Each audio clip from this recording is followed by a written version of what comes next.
Welcome back to another episode of A Parenting Affair. Today I thought we'd talk about what parental alienation really is and the destruction it causes to everyone in its path. I want you to understand something right up front though. I'm not here to speak to you like some psychologist using some fancy words because that's not who I am. Instead, you're going to get some plain talk from someone who's lived this situation in real life. Now, to anyone who has never suffered from the loss of their children due to alienation, I want them to know that parental alienation is perhaps one of the cruelest forms of emotional abuse that any parent can ever suffer.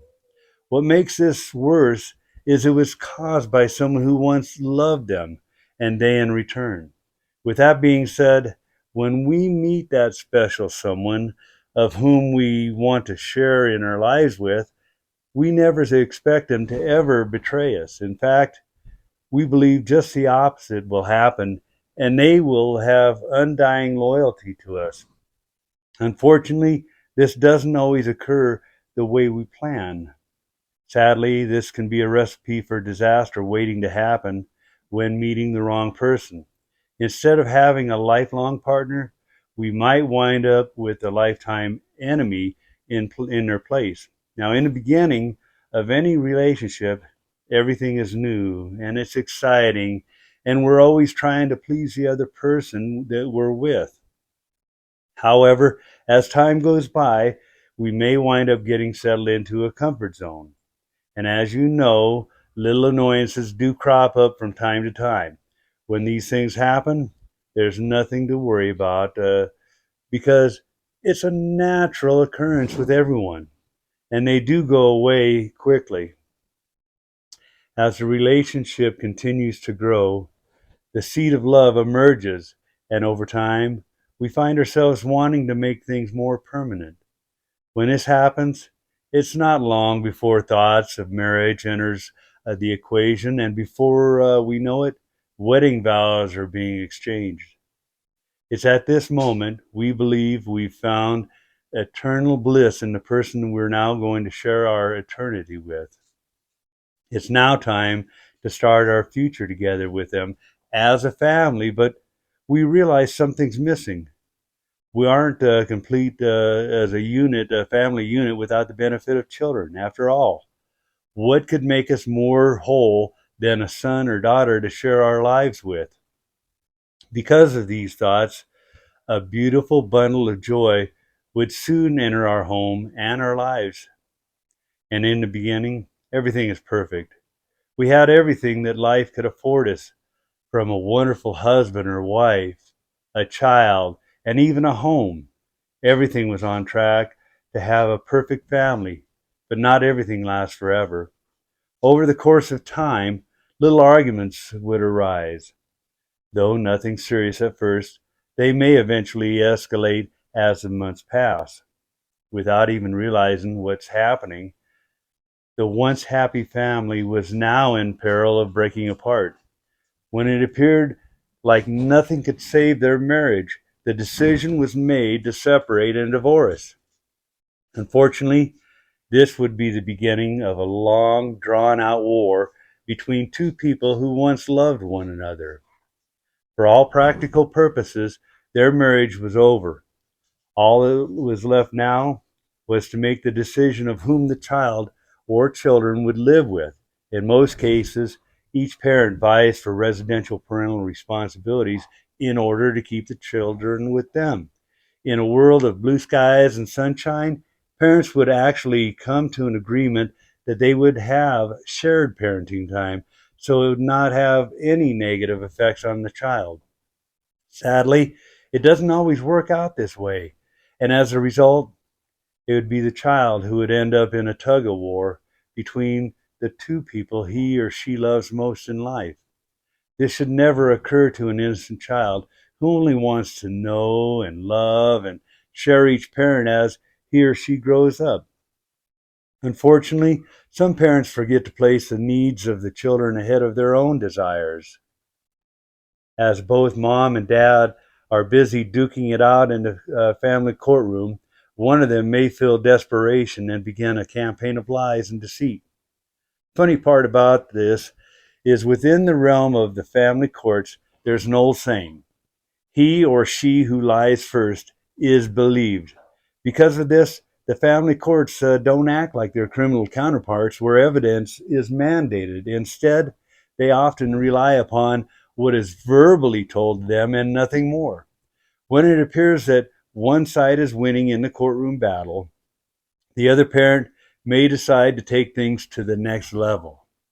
This is when they weaponize their child against the other parent.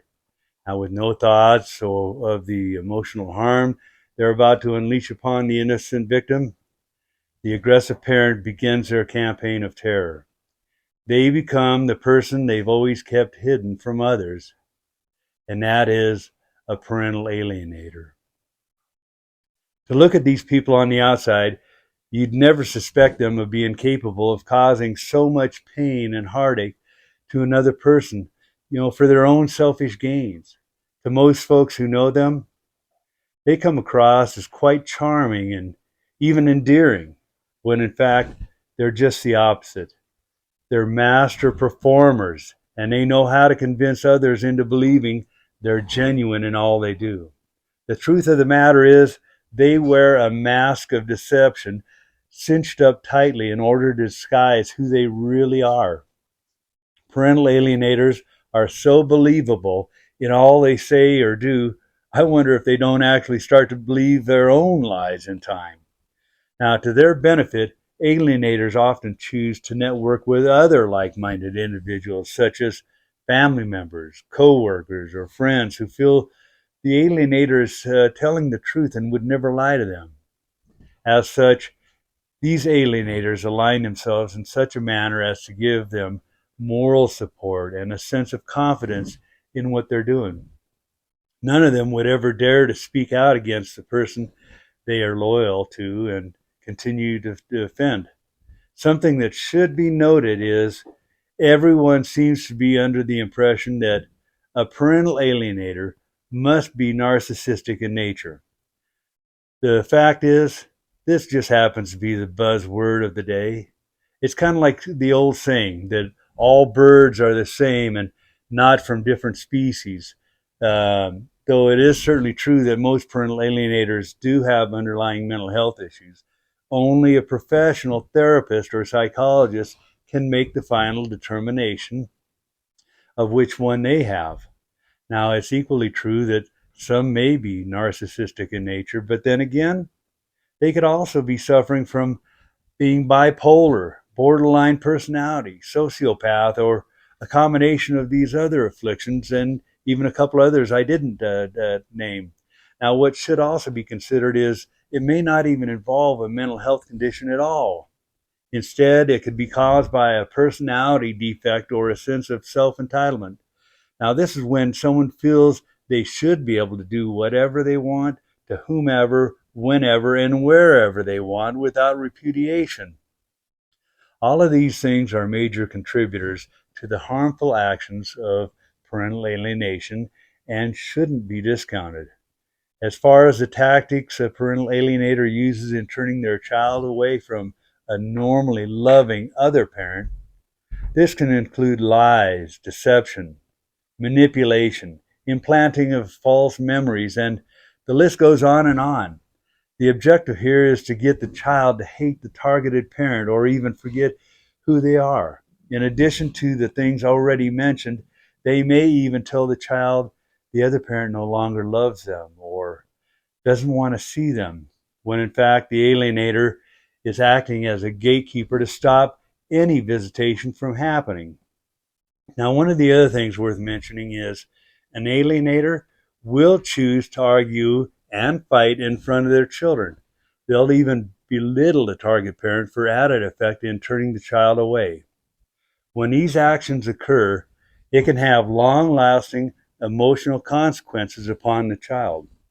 In the beginning, it can show up in the form of temper tantrums or self isolation and many other disturbing aspects. However, as a child begins to mature, these may develop into more serious issues.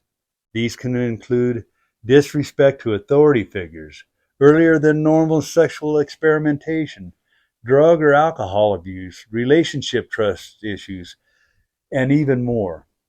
As for the target parent, they initially go through a period when their emotions all run rampant. This can mean they may experience bouts of anger, resentment, fear, anxiety, depression, and 100 other emotions all rolled up into one. Upon occasion, these parents may choose to self medicate or isolate themselves from the world when going through alienation from their child. When the negative actions of trauma continue for any significant amount of time and dependent upon the level of seriousness, the target parent may develop PTSD. Now let's talk about the grandparents and what they must be going through during this period. Now, when they were younger, they were able to enjoy watching their children grow up into adulthood and eventually get married and have children of their own. However, as these folks grew older and became grandparents, this was supposed to be a joyous time in their lives as they spend time with the grandchildren.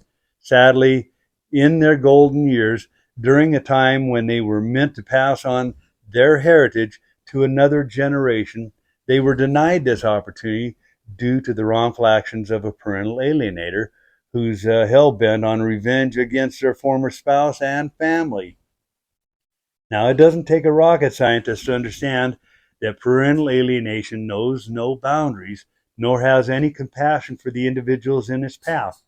Instead, alienators only care about what the alienator wants. You simply can't reason with them and even convince them that what they're doing is wrong.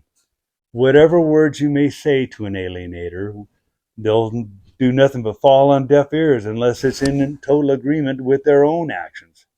Because of this, millions of targeted parents and their victim children will continue to suffer in silence all around the world. No one is immune from the danger of abuse. You can be rich, you can be poor, you can even be famous or powerful, but in reality, there's no escape from parental alienation when it comes knocking on your door. Now, let's be honest. We know that parental alienation is never going to go away completely. It's been here forever and it'll remain among us for eternity. The best we can hope for is that it can be minimized to a point that it's a controllable situation. This is why there are so many family and children's rights activists who are doing their very best to create awareness to help end this terrible epidemic. Without them, we may never get legislation passed to reflect positive changes in the family courts. And if that doesn't happen, it'll certainly continue to be business as usual. Now, having said this, I hope none of you ever sheds another tear caused by a parental alienator, their enablers, or even the family courts. For the sake of everyone, we must strive to make right that which is wrong in the effort to have peace in our lives again. With having said this, I'd like to share with you one of my many reflections. It's titled The Invisible Barrier. The Invisible Barrier. For those individuals who have never experienced the personal tragedy and suffering of parental alienation, they will never fully understand the pain and heartache it brings into someone's life. For them, they believe we're embellishing our situation and we just need to move on within our own lives. But how can we? Unfortunately, it's not an easy task when you're broken into 1,000 tiny pieces. No amount of glue or tape can put us back together again as we once were. Instead, we find ourselves locked into an epic battle to survive both mentally and emotionally as we struggle to find normalcy in our lives again during these times as we fight to bring our children home. Unfortunately, this may not happen in the time frame we hope for. Instead, it may take months or even years to realize fruition. The only constant thought in our mind during this time is upon our children and how they're doing. Will our efforts be enough to prove our love, or will the alienator ultimately win their war against us? Even when we are successful in defending the madness that engulfs us, it will take a great deal of work after our children are back in our arms again. However, you need to understand that even before this occurs, we need to start laying the foundation within ourselves before our children ever return. This means it's imperative that we're made whole and complete on every level possible. After all, we will not be able to help them if we're broken. Admittedly, the task of repairing ourselves may seem daunting, but it is a vital and important step that needs to be taken. This means we'll need more than the glue and tape I mentioned earlier. Remember, it's important that we each cross over the invisible barrier in the effort to be made whole again. If you enjoyed this video or my reflection, I'd like to ask you to click on the like button and hit the subscribe tab below to watch my future videos on parental alienation. While you're at it, feel free to use the share button to invite others so they're able to understand more of what's going on in your lives after losing your children. Be sure to follow us on Facebook or on our blog called A Parenting Affair. You'll find the links below in our comments section. Also, if you'd like to know more about my personal story as an alienated and left behind parent, you can always read my book titled Stolen Memories by clicking on the Amazon link below. Lastly, if you have a topic that you'd like me to explore for a future video regarding parental alienation, let me know in the comment section below as well. Until then, we look forward to seeing you next time.